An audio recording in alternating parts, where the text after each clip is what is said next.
Hello, good morning dear students. प्यारे विद्यार्थियों, कैसे हैं आप सभी। उम्मीद है आप सभी स्वस्थ होंगे, हेल्दी होंगे, है ना, हेल्दी एंड फिट होंगे। आज का ये मेरा वीडियो क्लास 7 के लिए है, सब्जेक्ट साइंस से है और चैप्टर फर्स्ट जो हमारा चल रहा है न्यूट्रिशन इन प्लांट्स, उसी को हम आज कंटिन्यू करेंगे। ठीक है, तो आज हम पढ़ेंगे how nutrients are replenished in the soil, कि जो न्यूट्रिएंट्स होते हैं वो मिट्टी के अंदर वापस कैसे रिपीट हो जाते हैं, उसके बारे में आज हम आपसे डिस्कस करेंगे। Have you seen farmers spreading manure of fertilisers in the field और gardeners using them in lawns और in pots? Do you know why this is done? आपने देखा होगा कि जो फार्मर्स होते हैं, जो किसान होते हैं, वो क्या करते हैं, अपने खेत के अंदर बहुत सारी मैनर और फर्टिलाइज़र यानी कि खाद और उर्वरक जो चीज़ें होती हैं उनको मिट्टी के अंदर डालते हैं।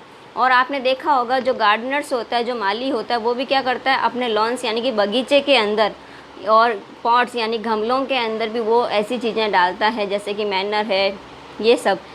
तो do you know why this is done? क्या आपको पता है कि ऐसा क्यों किया जाता है? You learn that plants absorb minerals and nutritions from the soil. आपने ये सीखा है, ये हम पढ़ चुके हैं कि जो प्लांट्स होते हैं, जो पौधे होते हैं, वो क्या करते हैं, मिट्टी के अंदर से क्या मिनरल्स और न्यूट्रिएंट्स को एब्जॉर्ब करते हैं यानी कि प्राप्त करते हैं। So their amounts in the soil keep on declining, और इसकी मात्रा में क्या हो जाती है, लगातार कमी भी होती रहती है। जब एब्जॉर्ब करते रहेंगे तो नेचुरल सी बात है, उसके अंदर कमी आएगी। Fertiliser and manures contain nutrients such as nitrogen, potassium, phosphorus etcetera. These nutrients need to be added from time to time to enrich the soil. अब जो ये न्यूट्रिएंट्स होते हैं, जो खाद होती है, उसमें नाइट्रोजन है, पोटेशियम है, फॉस्फोरस जैसे न्यूट्रिएंट्स यानी कि पोषक तत्व होते हैं। ठीक है, these nutrients need to be added from time to time to enrich the soil. और इन न्यूट्रिएंट्स की जो सॉइल होती है उनको टाइम टू टाइम यानी कि टाइमली इसकी ज़रूरत होती है एक अच्छी मात्रा के अंदर। So we can grow plants, can keep them healthy if we can fulfil the nutrients requirement of plants. अगर पादपों में हम क्या कर सकते हैं, पौधों में हम क्या कर सकते हैं कि जैसे जैसे इसके अंदर हम कोई ना कोई फसल ग्रोथ करते हैं या कोई ना कोई पौधा ग्रोथ करते हैं, तो इसके अंदर से क्या हो जाती है, जो न्यूट्रिएंट्स होते हैं, जो नाइट्रोजन की मात्रा होती है वो कम हो जाती है, क्योंकि ये लोग क्या करते हैं, नाइट्रोजन को एब्जॉर्ब कर लेते हैं। किस में से?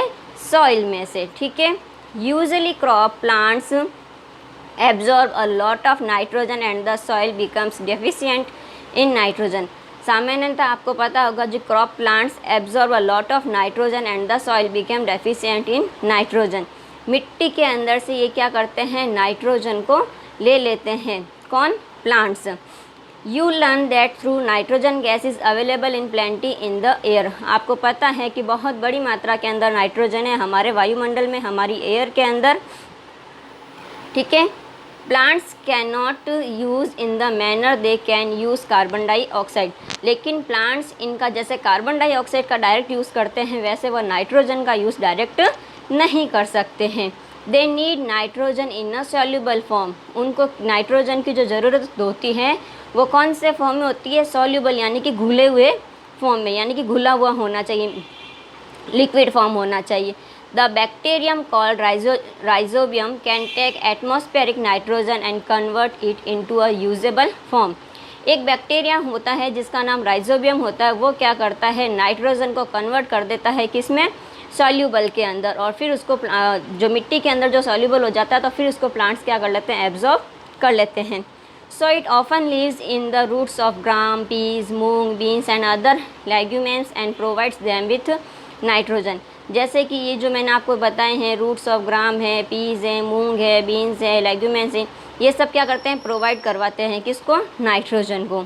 इन return the plants provide food and shelter to the bacteria. और रिटर्न में यानी कि वापस जो प्लांट्स है वो क्या करते हैं, इनको भोजन देते हैं और शेल्टर देते हैं यानी कि रहने के लिए जगह देते हैं। टू द बैक्टीरिया, बैक्टीरिया को, जो जीवाणु होते हैं उनको। They thus have a symbiotic relationship. This association is a great significance for the farmers. ये फार्मर्स के लिए बहुत ही विशेष महत्व रखने वाली बात है।